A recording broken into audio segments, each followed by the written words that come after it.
스페이스X는 일론 머스크의 우주 탐사 야망을 실현하는 기업이라 할 수 있습니다. 화성 이주라는 거대한 꿈을 일론 머스크는 꾸고 있는데요. 스페이스X는 수만 개의 소형 위성을 띄워 인터넷망을 구현하는 위성 인터넷 사업 스타링크를 진행하고 있기도 해요. 사실 스타링크의 궁극적인 목표는 지구와 화성 간 통신이에요. 그런데 지난 2월 머스크의 꿈에 제동을 건 사건이 발생했어요. 야심차게 발사한 스타링크 위성 40여 개가 파괴되어 버렸는데요. 우주 기상 때문에 벌어진 일인데 문제는 앞으로 이런 일이 더 심해질 거라고 해요. By the way, 2 years ago, we almost had a catastrophic failure of civilization as we know it. 무슨 일이 벌어지고 있는 걸까요? 사건 당시로 돌아가 볼게요. 머스크가 이끄는 스페이스X는 49개의 스타링크를 하늘 위로 쏘아 올리고 성공적인 안착을 기다리고 있었어요.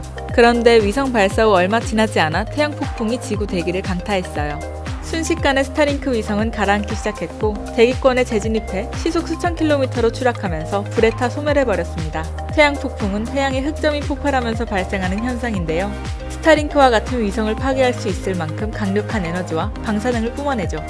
지구 자기장에도 영향을 줘 지자기 폭풍을 일으키고 통신장애나 각종 전력 시스템 장애를 발생시키기도 합니다. 태양 폭풍으로 인해 일반인이 느끼는 불편은 크지 않아요.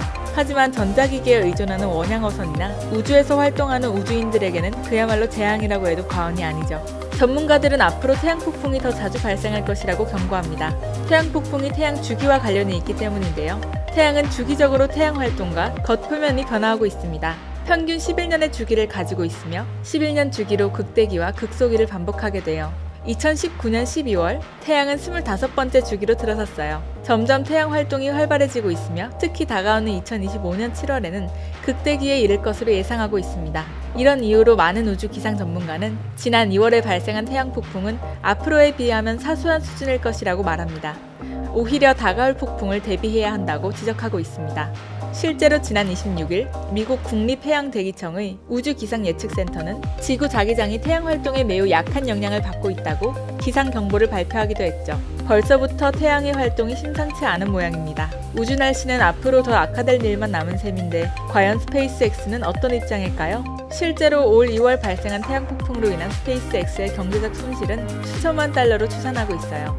하지만 재정적 타격에도 스페이스X는 전혀 후퇴할 생각이 없어 보입니다. 최근까지도 스페이스X는 스타링크 위성 추가 발사를 진행한 바 있어요. 회사는 오히려 당시 사건을 통해 위성 추락 시 수립한 전략이 성공했음을 확인할 수 있었던 계기로 보는 듯합니다. 스페이스X는 유사 상황이 발생해 위성이 대기권에 재진입하면 재빨리 불타도록 설계해 우주에 잔해가 안 남을 것이라고 밝힌 바 있는데 지난 2월이 그 선례가 된 것이죠. 하지만 분명한 건 앞으로의 태양 폭풍이 지난 2월보다 더 강력하다는 점입니다. 이는 어떤 방식이든 스페이스X의 계획에 차질을 가져올 수 있어요. 그런 만큼 더 신중한 계획을 세워야 할 것으로 보입니다.